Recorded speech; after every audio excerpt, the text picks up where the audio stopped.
今天呢，咱们继续讲这个构图与组合。今天呢，以一种榆牡丹的形式来讲这个。这个榆牡丹呢，怎么处理才能有不光是造型来解决，再一个它的质地，咱今天处理一下，就是反水白矾，用刷子就在这个白纸上刷这个雨的走向。这个时候你要考虑到这个雨怎么个形式啊，这个时候不能这个打颤，咱们呢就从这个地方开始画。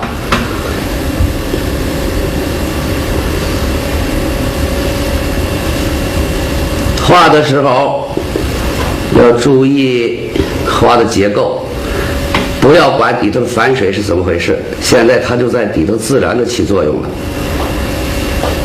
这个花头画出那种沉甸甸的感觉来，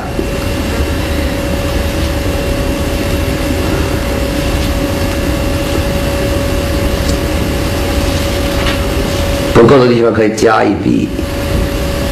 这个花头已经垂下来了，加重花心儿，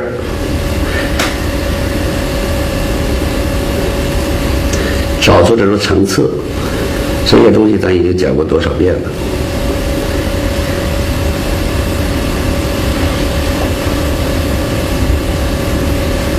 雨中的花也比较朦胧，也从色彩上也尽量追求这种朦胧的感觉。接着咱们画花蒂，这个花蒂的画法是这个样子的，它垂下来的，所以说这一笔非常关键。画的时候不要含糊，这两个小后边的花萼，这两个小叶尽量给它潇洒一点。它很小，所以它很精神，挑起来，接花茎，从这个地方接下来。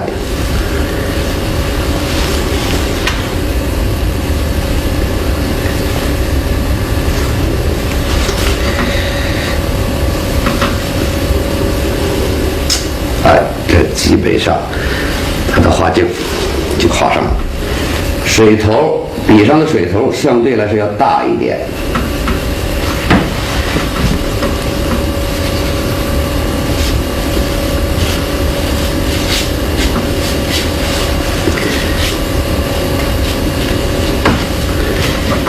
这时候这个叶子不要画得太平，但是整个的走向是向下垂的，接上一点，不够的地方可以加上一点。整个叶子整个走向形成那么一个走向，不够的地方觉得这就加一点完全是可以的。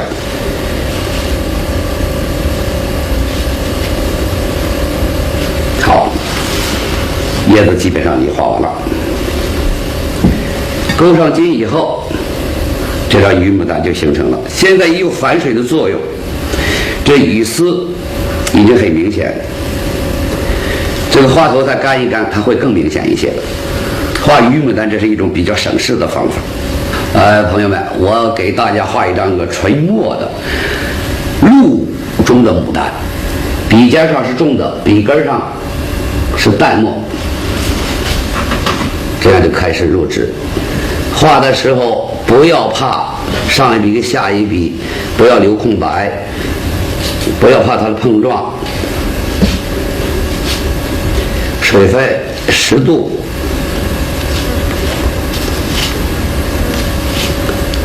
这个花型还是很漂亮的。这个地方缺了一点，补上一笔，这个花型基本上就完成了。花心道理是一样的，加一点点重的，把它花心部位加的时候千万要注意，笔上的水分要小，速度要快。这是为点花蕊创造一个条件。不好看的瓣的地方可以破一下，这样就可以了。接着呢，咱们就画它的萼和茎出枝。这个呢，咱刚才讲了，画一个 S 型，在这两笔。这个 S 型这个线下笔之前心中必须要有数，这就完成了。现在呢，就把这两个下边这个花萼和小叶画上去。这个时候水分很大的，这个时候就是咱们用的这种精品盐，小颗粒的，就撒在画过的地方。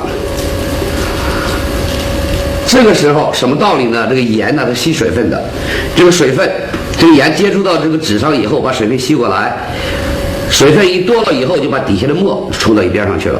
它有一个过程，停一会儿它就显示出来了。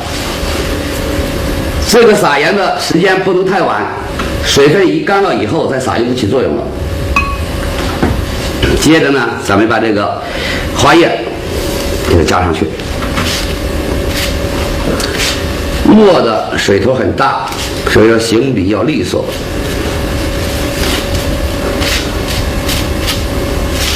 这边呢就淡了少一点，这边重一点多一点。啊，这叶子的基本分布可以，再加上一点小枝。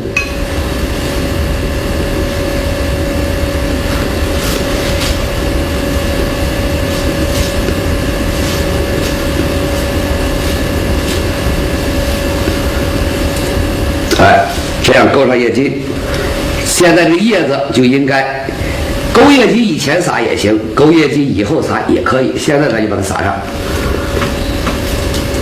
这个盐啊，不要撒太多，撒太多就乱套了。好，现在的勾叶筋，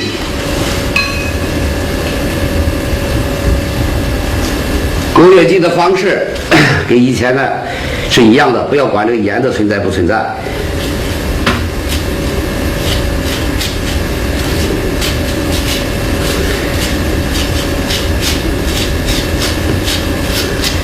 勾叶筋要注意一下，都是先从重叶开始勾，到最后这个毛笔上的水分少了，注意干擦，形成这种虚一点的叶筋，跟虚的叶子会比较吻合。好，这张画停10来分钟。干了以后就能看出来它的露珠的那种感觉。朋友们，今天咱们讲了2种雨露的一种表现形式，都用了一点技法。这个技法啊，这种反水啊和盐呢，都不要太多的去用，它是来帮助你的创作，而不是唯一的办法。希望平时还是要加强基本功的训练。今天呢就到这里。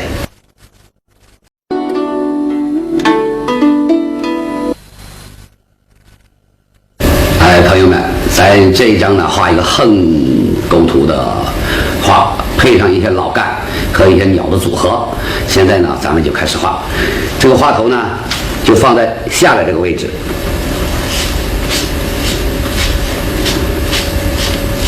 画的时候，咱从前都讲过了，这一笔色，它的干湿浓淡。这个样，这一个花头的外形就已经完成了。把颜色上好以后，还是从花心开始找它的层次。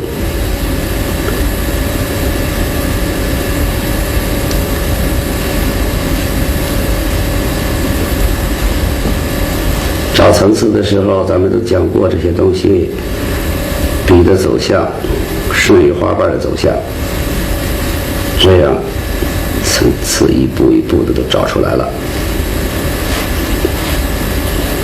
这个花头就完成了。在这个地方加一个花苞，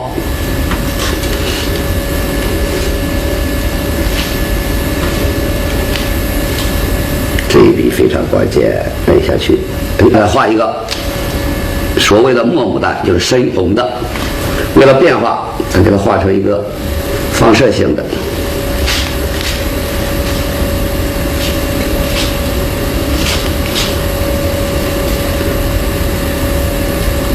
靠近这个原来画的花的时候，一定要小心，既要保住它的形，又不能叫它碰撞太近，离得太近以后，它的互相的深化，造成颜色的脏。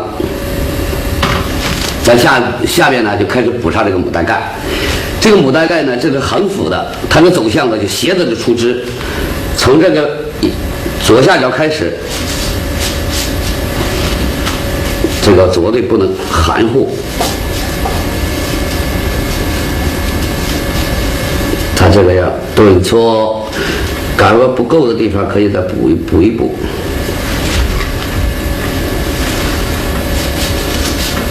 再补上一点，挨着花的地方要注意。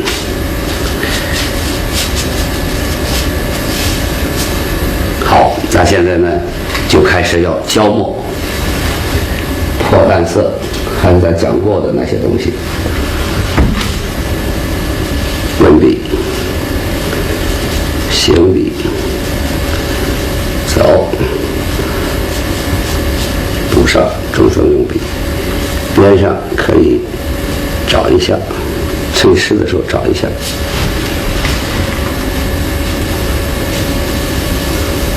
走到这个地方，根据它上一次的轨迹来行笔。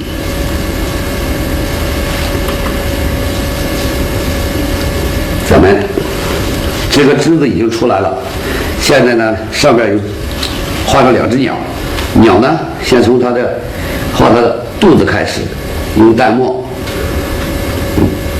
这一笔下去，挨着它又是一笔，走向是带一定的弧度的，跟那个几乎是一样的用笔方式。两笔现在就不要管它了。从构图需要，咱们呢在这个角上再画一点小枝，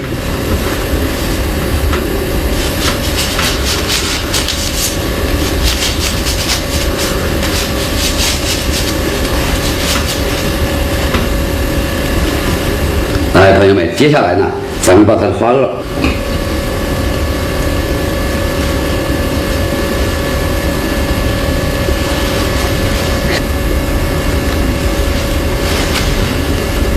从这下笔一点，咱画这种鸟叫太平鸟，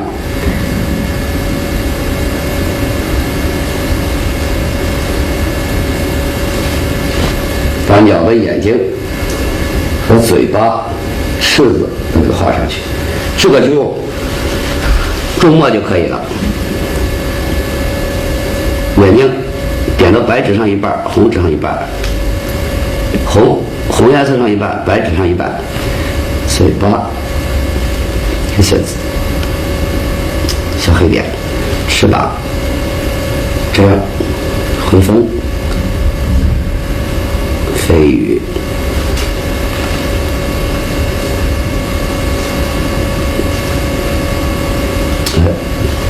尾巴一笔两笔，这就可以了。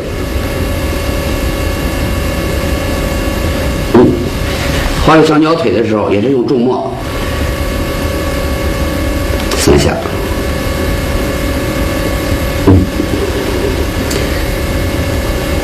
落到枝干上就可以了。头和身子再接一下，用淡墨2道。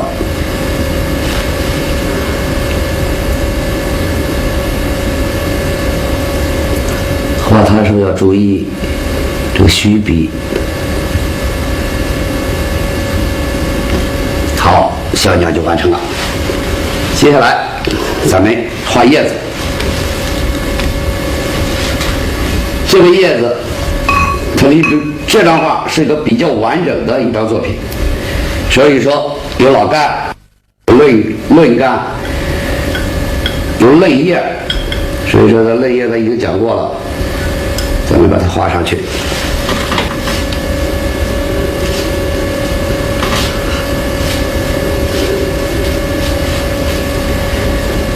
这种颜色是很漂亮的，顺着用这个笔，顺着这个笔就把它的小叶茎给它加上去了。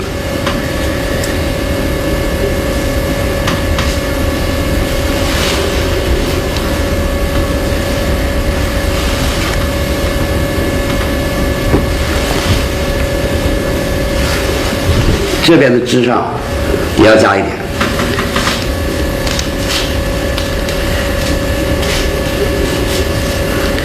画的松散一点。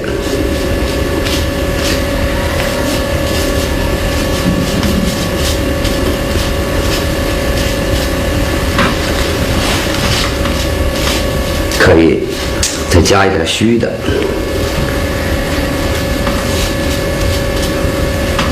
好，画成重叶子。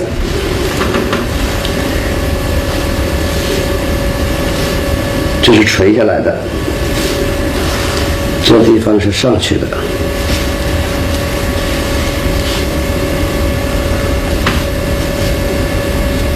这个时候要注意，这个笔要准确，不要破坏了原来的花头的造型。这一笔墨尽量的在这一次用完以后再去加墨加水。这张画的构图呢，它是一个横幅的作品，斜出的枝，主要的花头放在了画的下一部分，在上一部分呢画了两只鸟，给它互相呼应。哎，朋友们，这张作品呢，现在基本上就已经完成了。这个希望朋友们呢，把这些学到的东西组合起来，多练习。下次再见。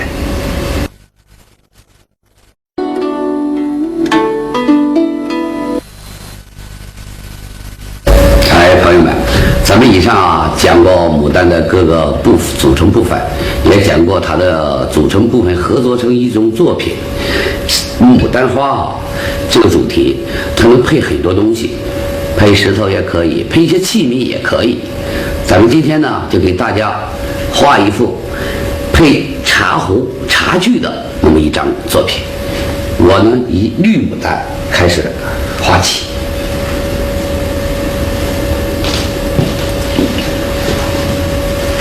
把这个绿牡丹花筒呢放在它的左下角，画绿牡丹的这种方式，用笔调色已经讲过了，所以在这里不一细讲。但是它的造型，请大家注意，左边已经出纸，但是下边注意留它的空白，这一逼色，这个绿牡丹花头已经就形成了。现在笔尖上已经加了深颜色的绿色，咱们呢从它的中心补一下它的层次。这个层次咱们讲过多少次了？这个笔也顺于它的这种花瓣走向，一笔一笔调整一下。这个绿牡丹这样基本上就可以了。朋友们，咱们为了叫它更丰富一点，这个绿牡丹的旁边呢，咱们再给它画一个，就是说墨牡丹，一个红加墨的一种花头。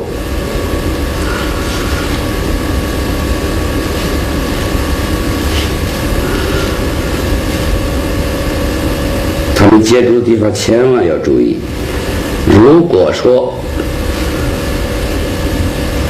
它要阴的话，这个时候有一种办法，就是用这种纸蘸一下，这样就把水分吸走了，它两个颜色的渗透就减弱了。调一点重的颜色，把点花蕊的部位、花心强调一下，这就可以了。画成花蒂的时候，这一张作品把两个花头都画向左下角，的肯定它的叶茎，它的这个叶茎、嫩枝、树枝就横着走了。3笔、2笔，利索，走，但是虚了以后重复一笔。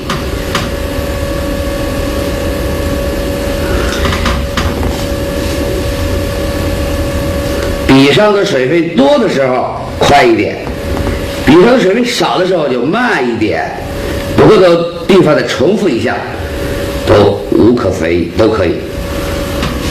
把小叶画上，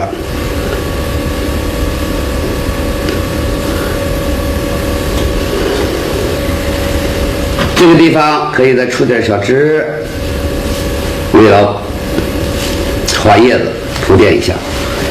赭石加墨就叫赭墨，因为咱们的土茶壶啊，它是泥土烧的。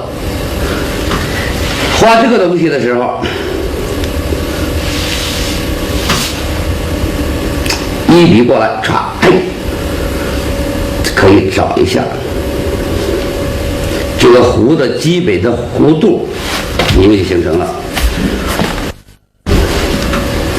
现在壶嘴儿，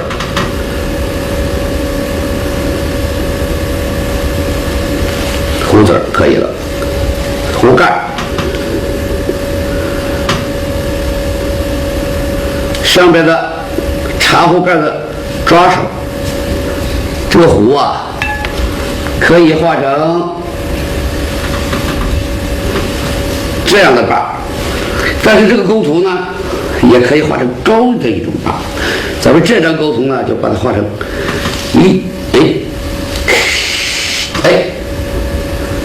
这几笔是绝对不能含糊的。最关键的地方就是转笔，你要灵活，要果断下来，这一个茶壶就可以了。光画了茶壶不行啊，还要有2个茶杯。但这2个茶杯，现在这个构图当中形成一个3角构图，把这2个茶杯放在这个地方破这一条线也可以，放在这个地方也可以，放在这个地方呢，增加了它这个茶壶、茶杯的一种关系，前后关系。放在这个地方呢，又增加了茶杯和牡丹花的一个前后关系。在这种情况下，就根据你自己的追求和你想怎么去，觉得哪样好一点。在这张画当中，要这样题字的话，就把这个茶杯画到这里，画成茶杯。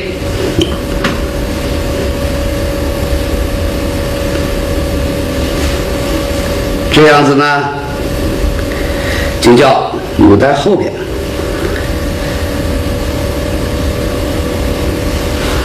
2个茶杯画好了，里边有没有茶呀？中国画就是这样来表现的。这张画的基本的构图、基本的东西已经差不多了。咱现在呢，把这叶子给它加上去。画这个叶子的时候，一定要考虑到整体的一种布局。这个叶子多画一点，还是少画一点？现在是2簇叶子，这个地方可以再加一点。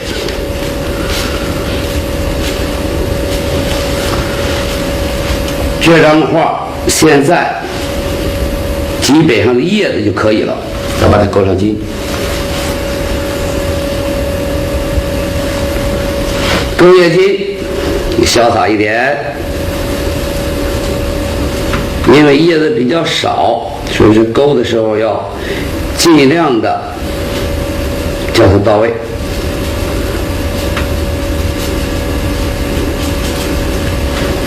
这几个页上上去了，苍烈一些，用笔干脆一些。这个飞白反而增加了它的力度。这张画到现在为止，点上花蕊，提纹款就可以算是完成了。这就是一张牡丹与茶壶，也是一些器皿的组合。哎，朋友们，咱们画了一张啊，就是牡丹与茶具的一种组合。牡丹与茶具的组合，这个牡丹在这个画面当中起了决定性的作用，它的位置、它的色彩、它的用笔的多少、面积。这个茶壶呢，它就是一个配角，这个配角呢就要简化，就要削弱的宾主的一种关系。这个样五行当中呢，就扩展了咱们牡丹画的创作的范围和题材。希望大家多动脑筋，可以创作出更好、更多的作品。今天这一集就到这里。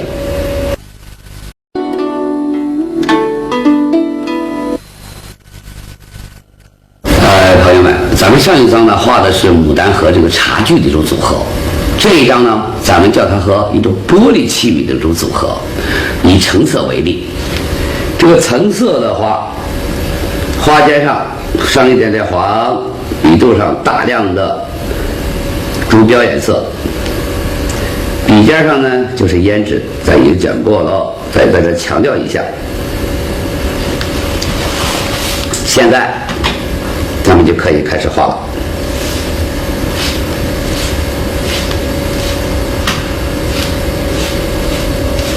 画的时候要看纸的大小，你说表现对象，你想画成一个什么造型？我现在画的这个是一个复瓣的、千层瓣的一朵很大的牡丹花，下边这种飞白一定要好好的留着。这个时候，这一笔颜色基本上已经用尽了，但是花型呢也基本上形成了。从它最重的地方开始画起，你认为什么地方应该是最重，就可以定为是花心。这中间这块飞白就已经填满了，这个时候千万要注意喽，要注意它整个的结构，亮相花瓣的缺口啊、走势啊是否合理，去慢慢去调一下。有些花瓣不够位、不到位，可以调一下，这样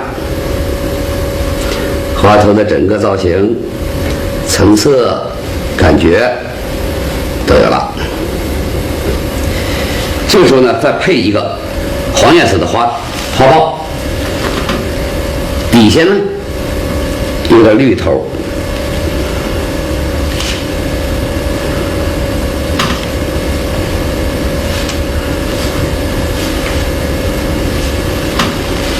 现在咱们呢加重花心儿，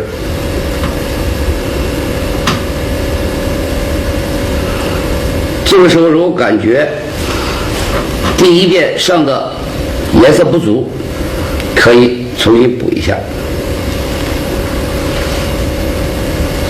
因为第一遍它的造型已经确定了，再补一点色是完全可以的。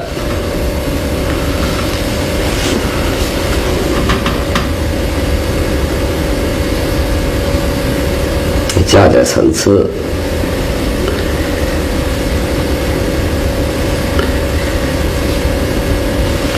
好，这个黄的花苞就这样了。不要把一个这个玻璃花盆全画到画面里边来，毕竟这张画主体是牡丹，它只是一个辅助的东西。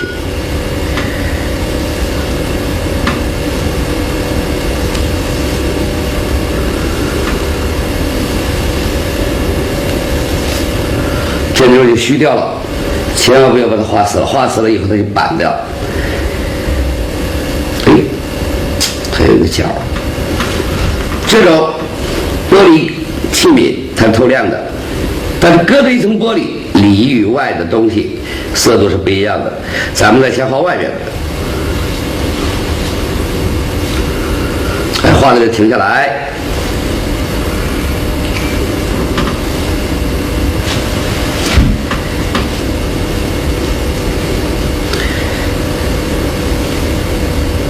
把它画好了。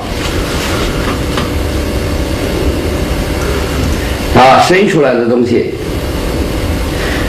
先给它画上。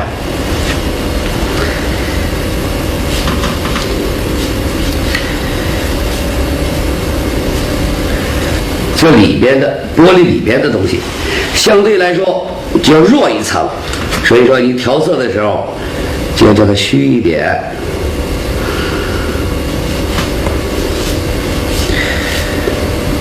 这个时候很淡的淡墨，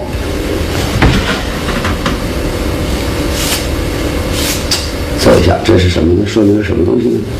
说明是水，这样就形成了一种在器皿里面有水的感觉。画叶子的时候，所以说这几片叶子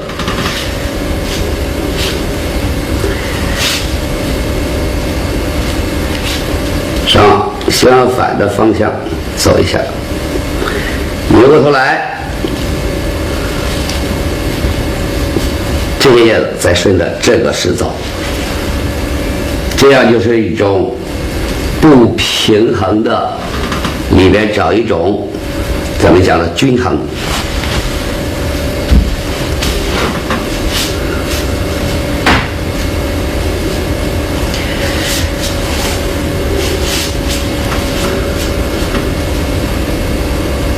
这一笔是画上还是不画上要看，要不画上呢就它们就齐了，画上以后就合适了。所以说这个地方是非常关键的，就是说叶梢是非常关键的。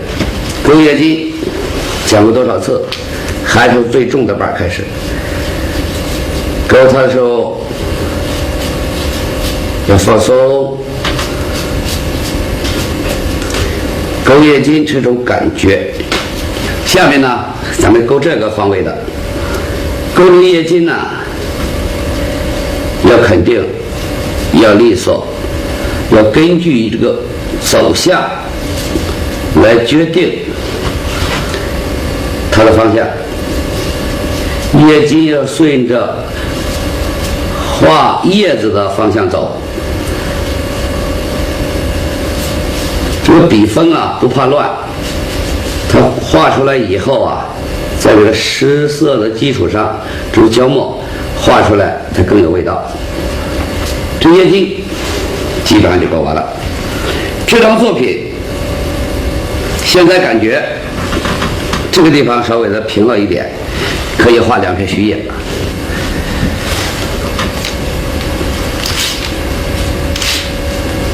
这里画2片虚叶，使它又多了一个层次。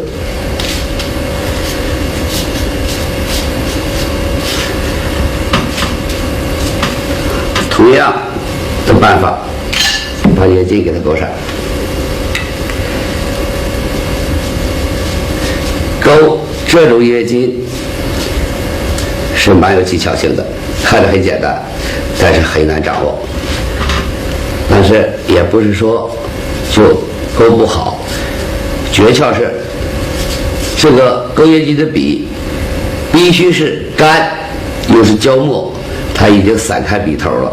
用这种散笔，在这种很湿的质地的纸上去画叶筋，它画开的东西是非常生动自然的，这又多了一层关系。这张画点上画人以后，就可以算是完成了。今天咱们画的这张作品呢，是牡丹和玻璃器皿的一种组合，主要表现的主体还是牡丹，但是这个玻璃的器皿半透明状的感觉咱们也找到了，但是它非常的简单，但是要准确。这个今天呢就讲到这里。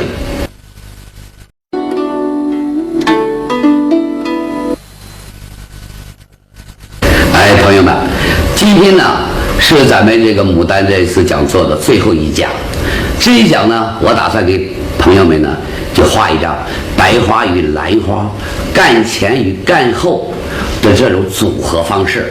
现在呢，我先把白花画给大家看一下。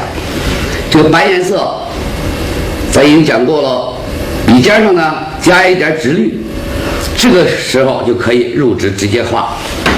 先画底下的花瓣，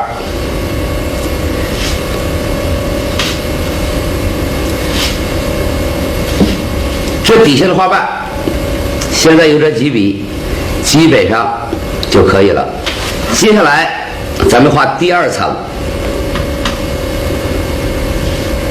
这个笔根上加了一点暖的颜色，凑着这个笔这个颜色跟这个水，咱先把它的基本的造型给它点画出来，不够的地方咱们再加颜色，从它的花心开始上画。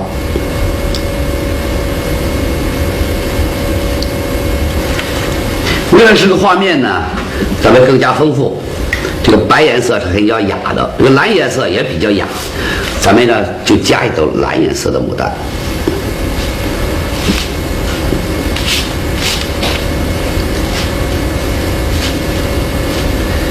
加这个蓝颜色的牡丹的时候，要看着这个兰花是次要的，花花蕊的地方强调一下，把这瓣儿给它分一下，多一点层次，这样的飞白能留的地方就给它留下来，它更有一种行笔的美呀。中国话讲处处见笔，笔留的一些笔痕，能留则留。为了这个画面的需要，咱在这个地方呢加一个白色的花苞，咱用的是一开始讲的3笔形成的花苞。这一张呢，我打算呢靠方的右半边出枝，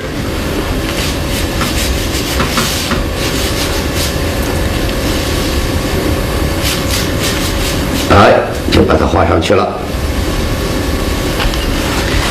下边再画点小的，根开了，这个牡丹已经把这干搁住了，从白牡丹的后边可以再接上去，继续这干又长出去了。这个地方可以也接出去一点。现在这个焦墨这个笔从这里走，行笔对错还是咱们从前讲过的东西，再重复一下，大家注意看。这样过去以后，什么地方感觉还不到位，可以修一下。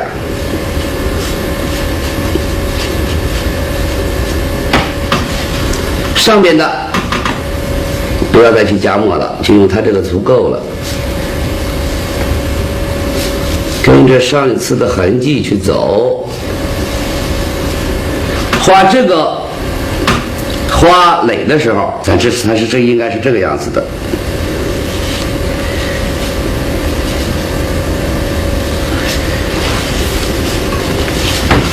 你这样转，哎，它就长上去了吗？所以说，通过艺术加工以后，它要比它真正的生长的要更美丽一些。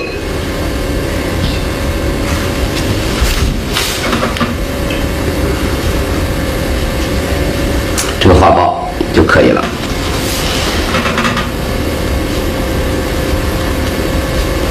这3笔非常关键，有的时候可以画小一点，有的时候大一点，关键看它的花心朝你的这个角度。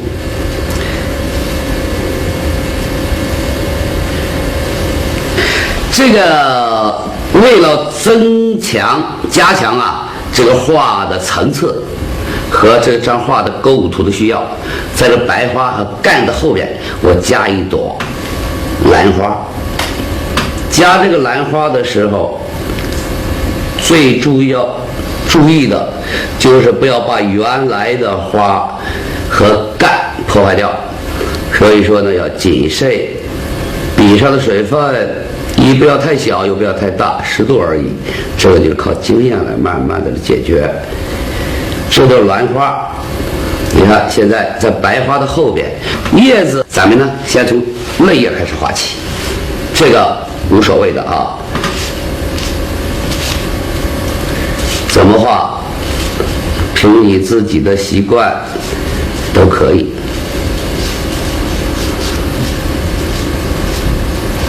这有组嫩叶，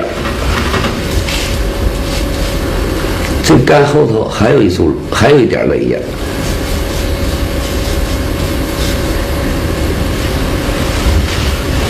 在为了呼应上面的嫩叶，下面有芽，这地方还可以画一点。画这个嫩叶的时候，尽量的最后这个干笔要巧妙的去利用它，它画出来的东西比较湿中见干呐，它才比较互相的对比，才产生一种美感。嫩叶画完了以后，现在看画中叶，叶子是来把主花拖出来的，所以说把这个重力最重的一笔放在这个位置上。这边呢，随着它过来，这叶子就是垂下来的了。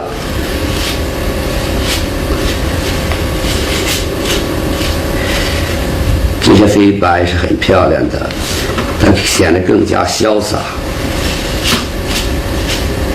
这个毛笔不要怕它散开笔锋，这种散开的笔锋往往出来的效果更生动。这个地方花是向上走的，这个叶子应该是这个样子，这一部分这个叶子也遮住了花的一部分。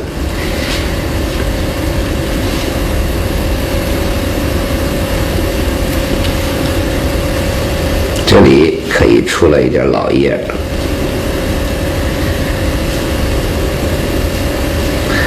这个花的后边还可以出一点重叶。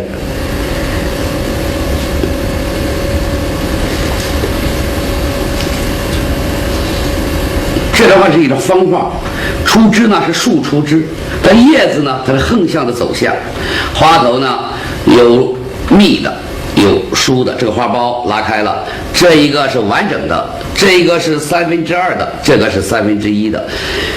花后边有干，干后边有花，花后边还有叶，这五行当中它就形成了一种很空间层次。所以说一张大的作品和小的作品都要注意它的层次、空间和它的整体的构图的完整性，和找一种均衡的美。今天这张作品这样就已经完成了。